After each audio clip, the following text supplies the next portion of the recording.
Llegó el momento de poner el tema sobre la mesa y le decíamos hace un rato que en Guadalajara, allá en Jalisco, se está llevando a cabo pues la última parada del Tour Megatech 2022. Y bueno, se ha puesto especial énfasis en lo que es la ciberseguridad y por supuesto también el Internet de las cosas.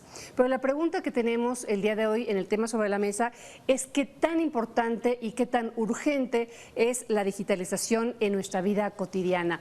Esa pregunta la dejo a Raúl Feas Lucio, director editorial de Mega Noticias, y por supuesto también al analista Víctor Hugo Hernández. A los dos, muy buenas tardes y los dejo. Gracias, Marta, qué gusto saludarte. Marta Reyes. Víctor, qué gusto saludarte. Muy buenas tardes. Buenas tardes.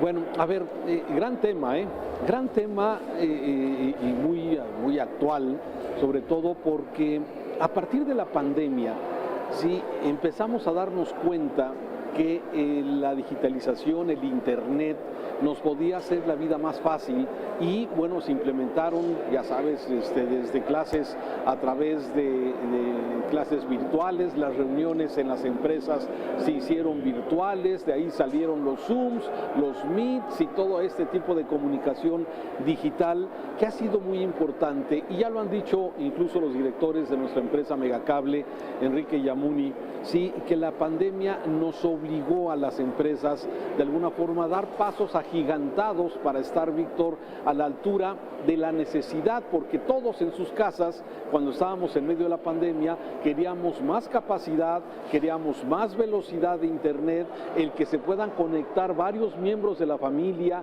para sus actividades escolares o de entretenimiento, y eso se volvió una necesidad. Y esto nos deja ver también, sí, que esa urgencia de la pandemia nos obligó a las empresas a dar pasos adelantados. Y ahora lo que tenemos que hacer es cómo aprovechar la digitalización a favor del ciudadano. Víctor. Interesante, Raúl, a más no poder. Y mira, lo vemos en la profesión nuestra, tú lo recordarás, hace algunos años yo recuerdo que hacer esfuerzos de conectar a diferentes periodistas, analistas en diferentes partes del país, era una empresa costosísima porque tenías que pagar tiempos de satélite, tenías que pagar tiempos de unidades especiales, una serie de cuestiones que hoy se me antojan infernales y terriblemente complicadas. Y hoy, precisamente gracias a esa tecnología, por ejemplo, me toca ver esta oportunidad fantástica en la que de una u otra manera los ejercicios que hacemos todos los días en este medio son realmente increíbles. Quien los ve como adolescente o tus hijos y dice, bueno, pues es lo más normal del mundo, pero quienes como tú y como yo tuvimos que picar piedra y tenías que estar sentado frente al satélite en determinado momento y que no te fuera a fallar porque la señal nada más iba a pasar 2-3 minutos y había que aprovecharla porque era además costaba un dineral, se pagaba en dólares, se hacían los contratos en Estados Unidos, era increíble. A lo que hoy hacemos, que de la manera más común y corriente, tú a más de 1000 kilómetros de distancia estamos platicando como si estuviéramos en las salas de nuestra casa, es algo increíble. Y es algo increíble y yo creo que no debemos perder la capacidad de asombro, Raúl, porque hoy lo vemos como el día a día, lo más normal y lo más natural, pero no deja de ser algo increíble en toda la extensión de la palabra.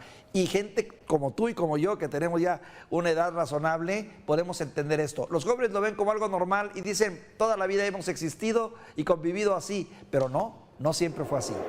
Tienes razón, a ver, pero eso es como, digamos, viajar al pasado y, bueno, tratar de estar en el presente con esto. Pero fíjate que hoy que estamos aquí en este evento de Megatech, aquí en Guadalajara, que reúne a lo más moderno, lo más actual en tecnología, en lo que es precisamente telecomunicaciones, y vieras cuántas cosas interesantes que existen, que ya son realidad, pero que no se les saca todo el provecho. Me voy concretamente al tema de la videovigilancia. ¿Cuál es uno de los problemas que tiene nuestro país? La inseguridad, Víctor.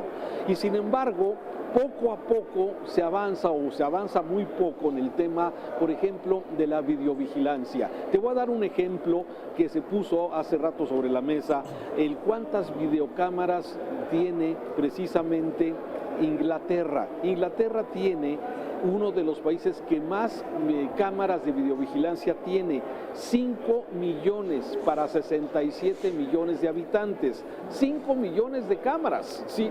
Entonces, Bueno, esto no acaba con los hechos delictivos, sin duda, pero sí puede ser una herramienta fundamental para acabar con la impunidad y poder dar seguimiento a los que delinquen. Mira, y esto si lo comparamos con México, a nivel país, te lo voy a dar, si México tenemos 124 millones de habitantes en promedio y tenemos 124,000 cámaras, 124,000 cámaras a nivel nacional, estamos muy por abajo de los estándares que podría tener una ciudad que se puede señalar, o un país que se puede señalar como seguro. Te voy a dar otro dato. Guadalajara, zona metropolitana, tiene 6,500 cámaras de videovigilancia y para cubrir más o menos estos 5 millones de habitantes que somos en la zona metropolitana. Es decir, se está usando la videovigilancia, pero todavía hay nichos de oportunidad para no solamente poner cámaras, sino tener el software necesario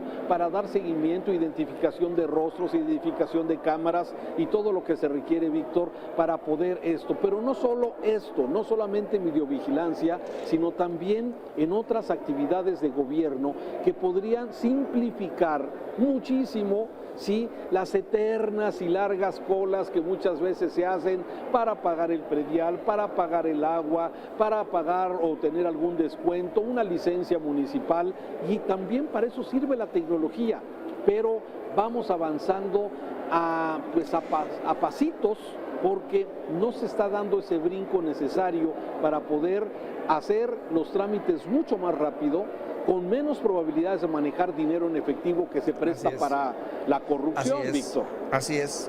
No, totalmente. Por ejemplo, ese punto que acabas de señalar, que es uno de los grandes problemas en este país, el manejo del dinero. En muchas partes ya no se usa el dinero, ya lo usas a través de tu tarjeta, transacciones, claves, etcétera, y te ahorras el compromiso y el conflicto que origina el papel, moneda, el billete como tal, llevarlo, pero sobre todo desde la perspectiva de la seguridad también. Ni duda cabe que es el futuro, como también está claro, Raúl, que aquellas ciudades en donde se ha impuesto más la política de las cámaras han disminuido los índices de inseguridad, porque habrá quien diga, es que estamos una sociedad más observada, una sociedad más vigilada, más policíaca, pero bueno, la verdad es que también tiene su lado positivo, porque hoy por hoy, pongo por ejemplo los crímenes que han ocurrido últimamente en la Ciudad de México. En el 80% de ellos ha habido una cámara que ha podido demostrar lo que ocurrieron. Recientemente lo que pasó con esta chica, hombre, que perdió la vida allá, gracias a una cámara se pudo determinar cómo este individuo la sacó cargando a la pobre chamaca. Pero no solo eso, ves también quienes asaltan, quienes roban, quienes están haciendo robos en el periférico, etcétera, etcétera. O sea, de que es un gran aliado, es un gran aliado. Ahora, no solo es en el ámbito público, que realmente falta mucho por desarrollar en los municipios y en los estados. También en la vida privada, mi querido Raúl, cada vez son más las empresas y cada vez son más los ciudadanos comunes que tienen acceso a una cámara, porque también se ha abaratado más la tecnología. Antes era impensable poner una cámara y pagarla porque era un dineral que tenías que estar invirtiendo. Pero hoy la verdad se ha vuelto realmente muy accesible tener una cámara en tu casa o en tu negocio y contribuir a la seguridad, que creo que debe ser parte de la cultura de la seguridad, Raúl. Sí, y además, bueno, Víctor, se ha abaratado, tú bien lo decías, antes tener un servidor o estar conectado a un servidor y tener internet, tú te acordarás, ¿verdad? A ver, no han pasado muchos años desde que nos teníamos que conectar a la vía telefónica, te acordarás que hacía... Me dices que no regrese al pasado. No, pero es que además se ha abaratado el tema, sí, fíjate que hoy estaban dando, por ejemplo, datos de cobertura, por ejemplo, de internet, sí, se puede decir que el 80% del país está ya conectado a internet de alta velocidad, y eso es una gran ventaja para muchísimos de las cosas que pudieran hacerse. Muchos gobiernos están trabajando en tener áreas de internet gratuito, áreas públicas, centros históricos, parques de entretenimiento. Y esto de alguna forma tendría que ser, ya el internet no es un artículo de lujo, no es un servicio para algunos. Hoy ya es un derecho ciudadano, es un derecho tener internet para tener una buena conectividad.